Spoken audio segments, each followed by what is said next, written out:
Every night, millions of people wake up from deep sleep because of one frustrating signal: a full bladder.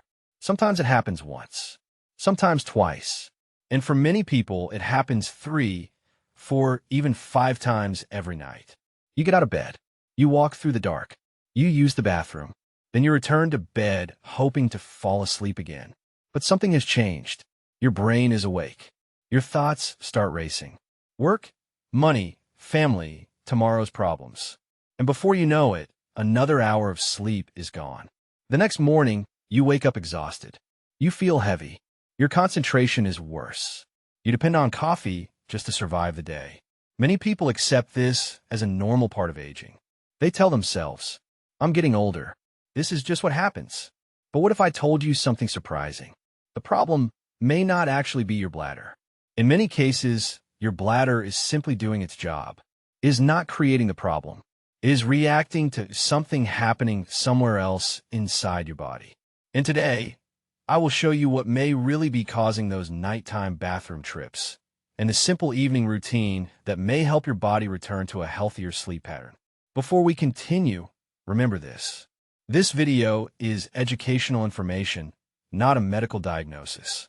If you have warning signs like blood in your urine, unexplained weight loss, severe pain, or sudden changes in urination, you should speak with a healthcare professional.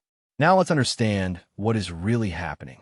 For many healthy people, the body has a natural nighttime system. While you sleep, your brain produces a hormone called vasopressin, also known as antidiuretic hormone. Think of it like a message sent from your brain to your kidneys. Slow down. It is nighttime. Reduce urine production. This system allows many people to sleep for 7 or 8 hours without interruption. But when this mechanism becomes disrupted, your kidneys may continue producing too much urine during the night. Doctors call repeated nighttime urination nocturia. And the important question is, why does it happen? Most people immediately blame one thing. For men, it must be my prostate. For women, it must be my bladder, hormones, or aging. So they buy supplements. They drink special teas. They reduce water dramatically. They try to fight the symptom. But they never ask the most important question. Why is my body creating this signal in the first place? Imagine your home's smoke alarm starts making noise at night. Most people would not solve the problem by destroying the alarm. The alarm is only warning you. You would search for the source of the smoke. Your bladder works the same way. It is a messenger. It is telling you something is changing inside your system. And one of the most overlooked causes may surprise you. It may involve your legs, your circulation, and the way your body handles fluid during the day. Now let's look at the mechanism that many people never hear about. Imagine your body as a water management system. During the day, you spend many hours sitting or standing. Because of gravity, fluids naturally move downward. Blood, lymphatic fluid, and water between your tissues slowly collect in the lower part of your body, especially around your legs and ankles. When you're young and active, your body has powerful systems that fight this. Your leg muscles act like a pump. Every time you walk, your muscles squeeze your veins and help push blood back upward toward your heart. Inside your veins, small valves help prevent blood from flowing backward. But as we get older, or when we spend many hours sitting, this system may become less efficient. The muscles are not working as much. The veins may become less elastic. The valves may not close as strongly as before. And slowly, fluid can begin accumulating in the tissues of your legs. You may notice small signs. Your socks leave marks on your skin. Your ankles look bigger in the evening. Your shoes feel tighter at night. Many people ignore these signs because they seem harmless. But here is what happens when you finally lie down to sleep.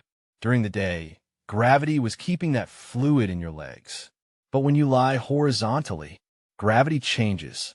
Your legs are now at the same level as your heart and kidneys. The fluid that was stored in your lower body begins moving back into your bloodstream. Your heart suddenly receives more fluid. Your body detects this increase, and your kidneys receive a message. We have extra fluid. Remove it. So your kidneys begin filtering more. The result? Your bladder fills while you are sleeping. You wake up. You go to the bathroom. Then, a few hours later, The same process happens again. This is why some people say, I didn't drink anything before bed. Where is all this urine coming from? The answer may be, your body is simply moving stored fluid back into circulation.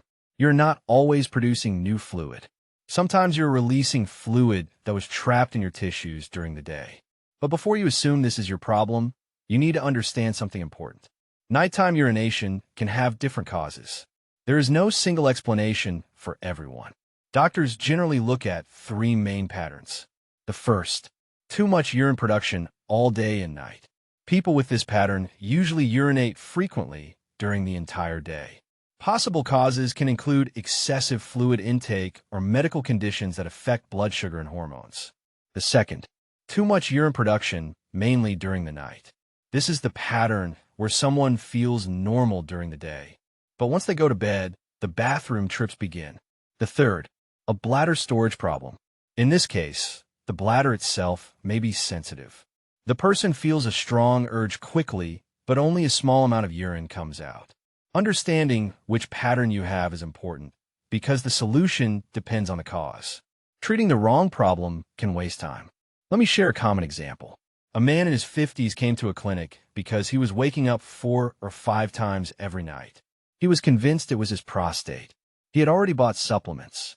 He changed his drinks. He even reduced his water intake. But nothing changed. The strange thing was, his tests showed that his prostate was not the real issue. His bladder was fine. So the doctor asked different questions. Do your legs swell during the day? Do your socks leave marks? Do you feel shortness of breath when climbing stairs? And suddenly, the picture became clearer. The problem was not only about urination. It was about how his body was managing fluid.